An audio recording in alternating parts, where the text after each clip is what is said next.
A few moments later. Assalamualaikum warahmatullahi wabarakatuh. Yang terhormat Bapak Zaini Fajar Siddiq SHMH. Perkenalkan, nama saya Meita Kurniawati dari kelas Akuntansi Syariah 2F dengan NIM 235221217 sebagai narasumber, dan di sebelah saya ada rekan saya Arinta Dwi Tami sebagai moderator. Di sini nanti saya akan menyampaikan materi tentang pengaruh Islam dalam sistem pendidikan di Indonesia, yang nantinya saya akan diberikan pertanyaan kepada moderator dan saya akan menjawab dan menjelaskan pertanyaan yang diberikan oleh moderator.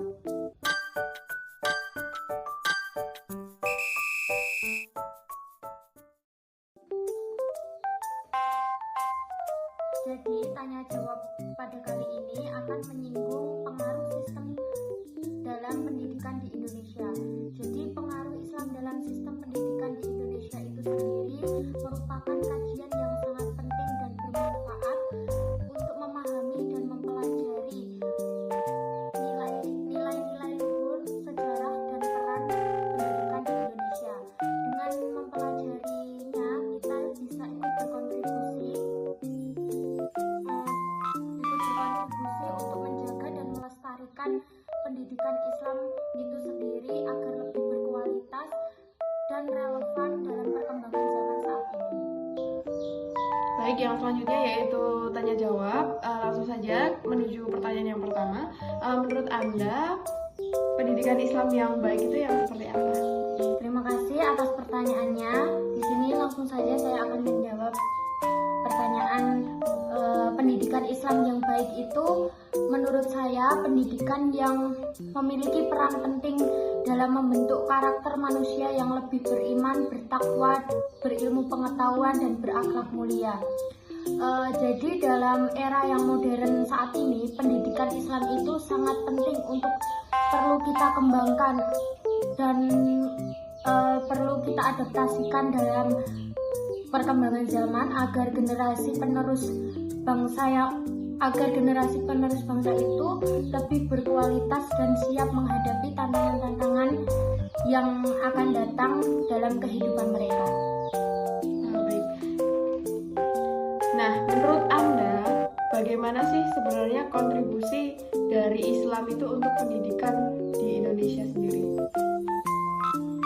Jadi kontribusi Islam dalam pendidikan di Indonesia itu sejak awal masuknya di Nusantara itu telah membawa pengaruh yang sangat-sangat besar dalam aspek kehidupan, terutama dalam aspek pendidikan itu sendiri. Kontribusi utama dalam sistem pendidikan itu yang pertama ada penanaman nilai-nilai fundamental. Jadi penanaman nilai-nilai yang fundamental itu sendiri berarti penanaman nilai-nilai seperti akidah, akhlak yang mulia, terus kecerdasan yang intelektual. Yang kedua ada penyebaran ilmu pengetahuan. Penyebaran ilmu pengetahuan sendiri bisa seperti membangun pesantren untuk pembelajaran berbagai ilmu seperti ilmu agama dan ilmu-ilmu umum lainnya. Serta dalam pembangunan pesantren itu sendiri bisa melahirkan ulama-ulama yang bisa ikut berkontribusi dalam perkembangan zaman saat ini. Terus yang selanjutnya ada pengembangan karakter bangsa. Pengembangan karakter bangsa di sini sendiri menanamkan untuk pentingnya membentuk karakter manusia agar lebih mulia, seperti kejujuran, tanggung jawab, dan disiplin, serta toleransi. Dan yang selanjutnya ada peningkatan kualitas pendidikan. Dengan meningkatkan kualitas pendidikan itu bisa menjadikan sekolah dan perguruan tinggi Islam di Indonesia ini agar lebih memberikan lulusan-lulusan yang berkualitas dan berprestasi dalam bidangnya masing-masing. Serta ada memperkaya khasanah budaya.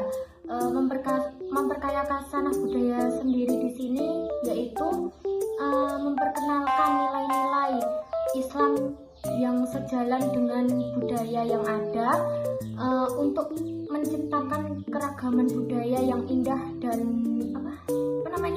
memperkuat identitas bangsa. Nah, pertanyaan selanjutnya nih, menurut Anda apa sih peluang yang kita dapatkan ketika kita mempelajari sistem pendidikan Islam? Dalam mempelajari sistem pendidikan Islam di Indonesia ini, kita itu bisa mendapatkan peluang-peluang yang patut kita terapkan dalam kehidupan kita. Yang pertama itu ada membangun generasi yang beriman dan berkarakter mulia. Di sini bisa berlandaskan pada Al-Quran dan hadis agar generasi muda saat ini itu bisa menanamkan keimanan dan nilai-nilai mulia pada Al-Quran dan hadis tersebut. Terus yang kedua itu ada meningkatkan kualitas pendidikan. Dalam meningkatkan kualitas pendidikan ini bisa mengembangkan kurikulum yang berfokus pada pengembangan karakter, pembinaan guru yang lebih baik, terus ada pemanfaatan teknologi dalam pembelajaran. Yang ketiga ada mempersiapkan generasi yang unggul dalam ilmu pengetahuan. Di sini akan menghasilkan generasi yang berilmu pengetahuan luas dan mampu bersaing di era globalisasi saat ini. Terus yang keempat itu ada membangun masyarakat yang beradab dan berkeadilan. Di sini itu masyarakat itu diajarkan agar mempunyai karakter yang beradab, adil dan sejahtera sesama masyarakat sekitar. Dan yang kelima ada bisa mendapatkan peluang itu peningkatan ekonomi dalam syariah. Jadi dalam pendidikan Islam itu dapat menghasilkan generasi yang dapat memahami ilmu-ilmu ekonomi yang syariah. Terus yang keenam itu ada memperkuat persatuan dan kesatuan bangsa. Di sini diajarkan untuk mempunyai sikap yang toleransi, saling menghormati, serta hidup berdampingan dengan damai. Nah, semua hal itu kan pasti ada tantangannya ya, tidak terlepas dari pendidikan Islam ini juga. Khususnya di era globalisasi ini, menurut Anda apa sih yang menjadi tantangan dari yang itu bisa mempengaruhi pendidikan Islam itu sendiri? Nah, jadi dalam era globalisasi saat ini, pendidikan Islam itu sendiri mempunyai hambatan atau tantangan-tantangan yang bisa mempengaruhi perkembangan zaman. Salah satunya yaitu ada pengaruh budaya asing yang masuk ke Indonesia, dan itu membawa pengaruh-pengaruh yang negatif untuk generasi muda saat ini dalam perkembangan zaman yang ada di Indonesia. Yang kedua yaitu ada sekularisme. Sekularisme sendiri itu paham yang memisahkan agama dengan kehidupan duniawi, sehingga itu bisa melemahkan nilai-nilai Islam dalam pendidikan di Indonesia saat ini. Yang ketiga ada kurangnya tenaga pendidik yang berkualitas. Jadi kurangnya tenaga pendidik yang berkualitas ini juga menjadi tantangan bagi sekolah dan perguruan tinggi Islam di Indonesia untuk bisa mendapatkan pengajaran yang lebih berkualitas dan maksimal. Nah, yang selanjutnya itu bagaimana sih cara meningkatkan kualitas pendidikan Islam di Indonesia kalau menurut Anda?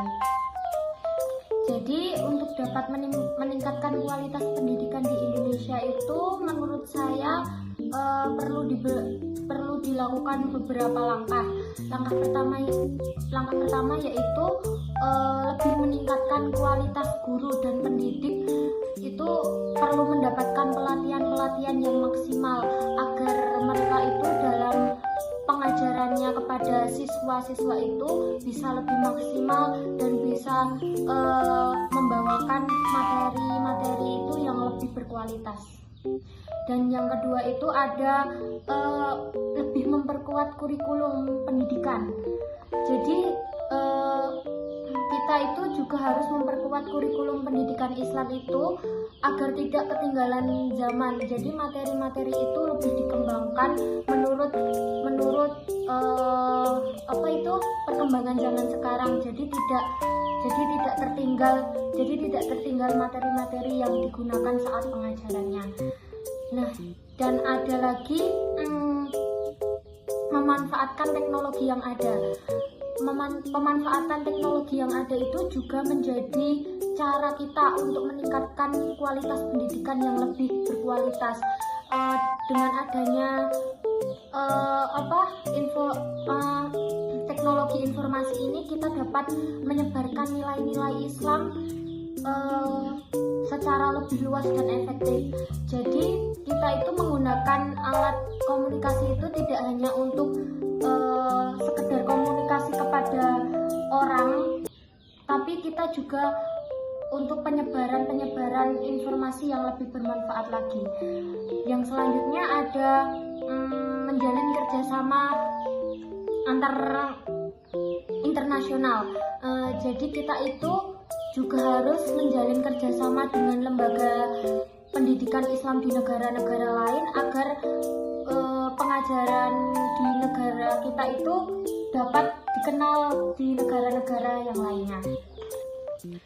Nah, ini tadi kan kita sudah berbicara tentang pengaruh, kontribusi, juga tantangan Islam dalam sistem pendidikan di Indonesia. Nah, ini yang pertanyaan yang terakhir ini.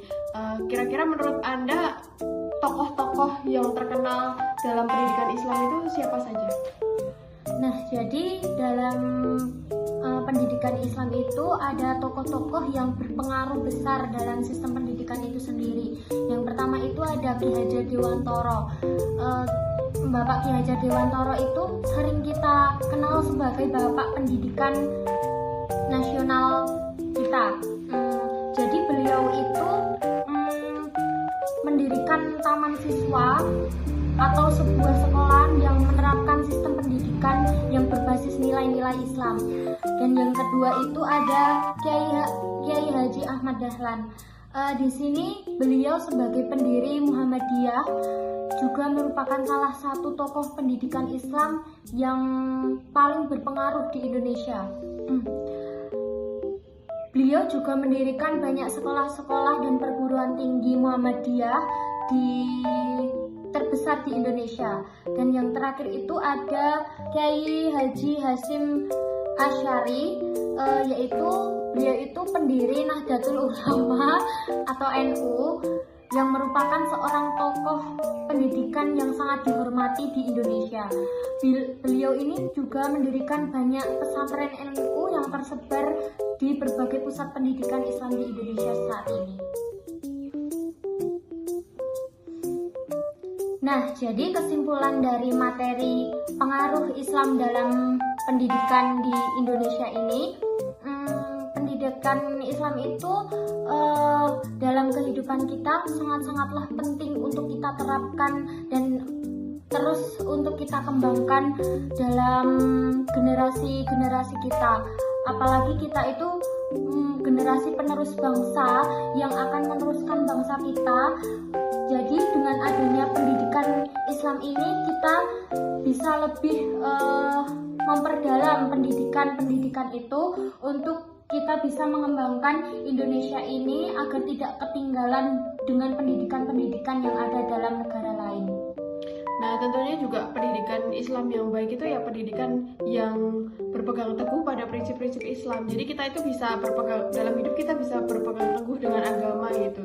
Tetapi juga selain itu, pendidikan Islam itu harus mengikuti dengan perkembangan zaman. Jadi mengikuti dengan permintaan dari industri kerja itu seperti apa. Jadi memang pendidikan itu ya yang konvensional akan tetapi diselipkan dengan prinsip-prinsip Islam. A few moments later. Ya, di sini kita telah mencapai penghujung penyampaian materi. Kurang lebihnya kami mohon maaf. Sekian dari kami. Wassalamualaikum warahmatullahi wabarakatuh. Nah, jangan lupa juga untuk like, comment, and subscribe.